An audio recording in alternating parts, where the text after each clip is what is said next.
What are we looking at? This is coconut grating. Added a little bit of water, bring it to a boil, make it into coconut milk. What are we going to do with it?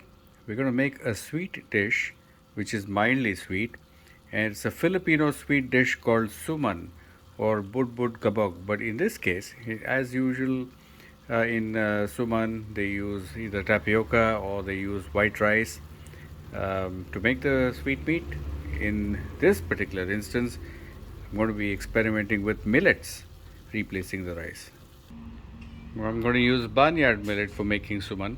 Barnyard, little millet, proso, you can use any of the millets, but I'm going to use barnyard because that's what we're going to be growing, or that's what we are growing at the farm now.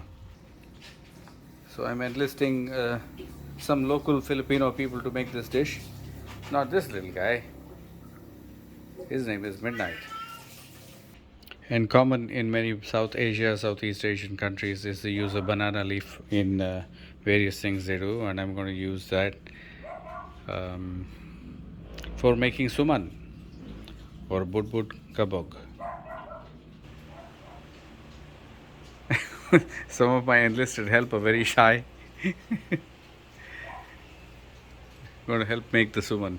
There's a lot of videos, not a lot, there's a few videos on how to make suman, and they're not really that illustrative, not step by step, and most of them are in Tagalog, which is the Filipino language, one of the many languages, but the main language. So I'm attempting to make this with an English narration. What's that again? Ngongot. Nongot. Ngongot. Nongot. It's a very nasally sounding thing, but that's what is a local language thing for grated coconuts. What are you doing? Bye. Fight like in the jungle. Are you helping me make suman or are you playing? Play. Okay, playing, yeah. So that's my lovely niece I there. don't know. What? Okay, jousting. Yeah.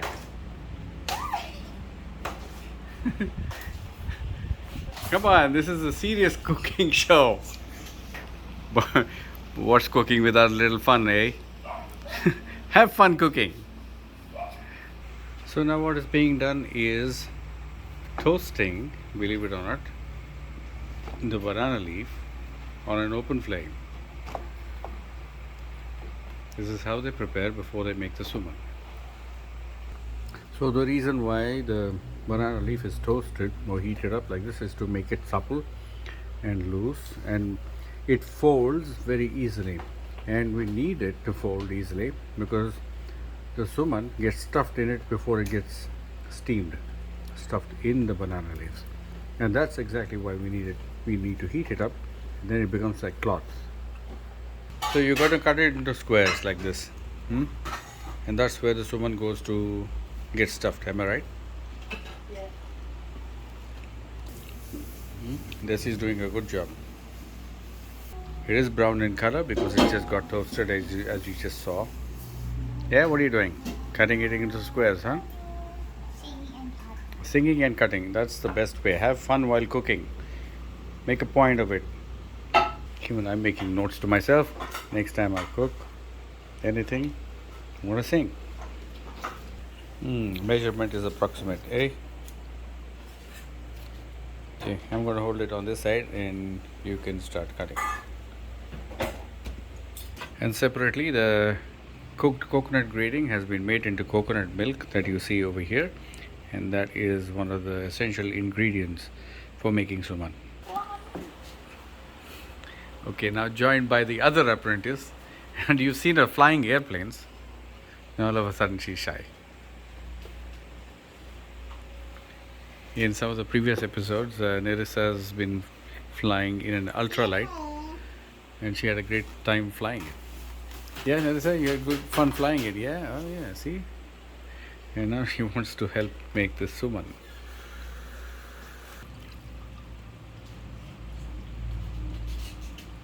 And the coconut milk is done. And soon, whatever's left, the centerpieces. Take it easy. becomes a full-fledged sword fight while making suman. Oh man, this is so much fun making suman with kids.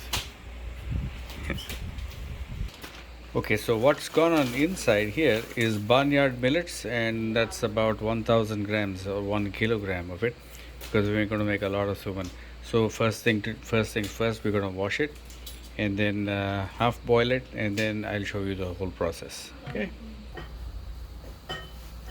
So it's going to be quarter boiled with a little bit of water. We're going to add more water as it may require. If not, this might just be adequate because the coconut milk will also go into it.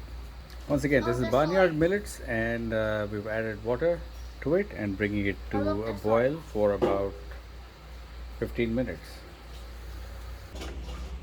Keep stirring so that it doesn't catch at the bottom. So in central part of the country of the Philippines, there's a region called Visaya, and they actually make it out of millets, which is grown only in a particular province called Katmon province, and that's near Cebu. And they have a hillside that they have been traditionally growing millets. They just call it millets. They don't tell you what millets those are, but from what I've seen, those are little millets.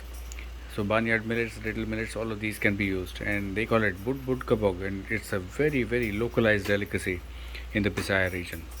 A lot of people outside of Visaya region in the Philippines aren't even aware of that, but they all know suman right throughout the country. A little bit of millets leftover water, and sugar has been added to this. About a half a kilo of white sugar to about a kilogram of millets, and this is the coconut milk which will be added to this, and that will all go into the pan that's on the fire. Okay, I'm going to mix up the coconut milk with the sugar water. So apparently I put a little too much water, so I need to reduce it because otherwise it becomes like porridge, and we don't want that to happen. So the sugar water coconut cream combination has been added into the millets. I think it could have been done from stage 1, but I was a little afraid of the consistency, and so this is what I've ended up with.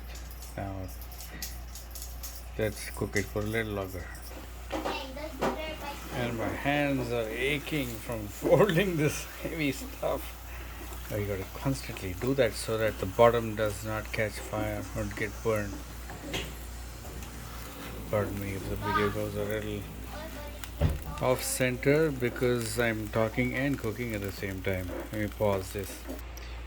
After bringing it to a boil and cooking it with the sugar water and the coconut cream, it achieves this kind of consistency, and you let it cool down before you wrap it.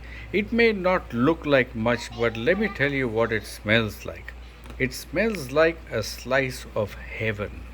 It's absolutely mouth-watering. Okay, spoon that in.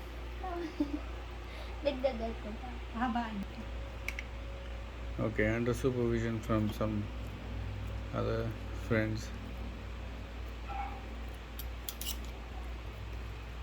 So they see what you're doing. You fold it, okay? Kita?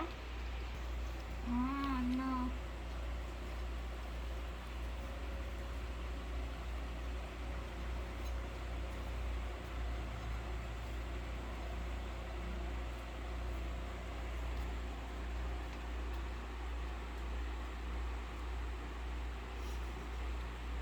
Well done. And then set aside. Repeat the process all over again until we make this small batch, and then move on to the bigger batch. And that looks a lot better. Yeah,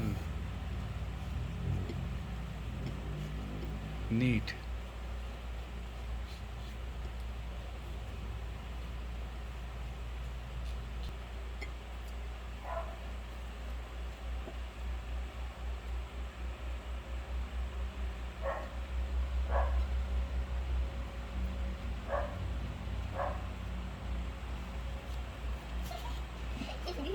Good job. And see, he likes it too. That's Braveheart. He's watching you do it.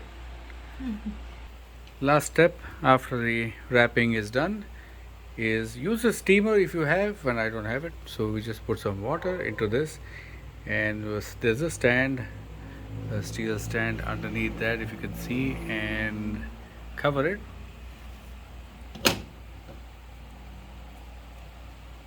And let it steam.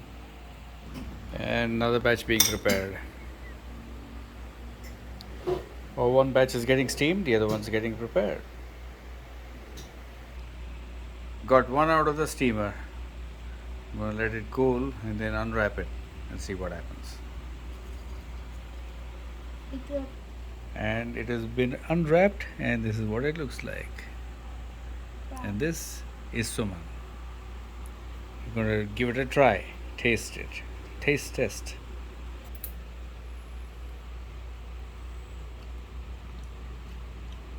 Masarap. Sarap, diba? Ooh, second helping. That means it's really good. It's hot, but it's good, yeah? Masarap, which means delicious in Tagalog. Second batch of suman goes into the steam, and I'm going to end the video here. Thank you for joining me on my channel. It's called Life in the Matrix. You already know that. Thank you to all my supporters and all my subscribers so far. My mouth is watering and I'm slurring. And welcome to any new viewer who has just joined in. Just to recap, we made suman out of millets instead of rice or tapioca, and it came out absolutely fabulous. Good replacement. It is a snack that is consumed at any time of the day here in the Philippines. Filipinos love the suman. It's not just a dessert, because it is a dessert anyway, because it's got sugar in it and coconut, wrapped in banana leaf and steamed. Couldn't get better than that. Masarap, delicious. Thanks for joining me. Ciao for now.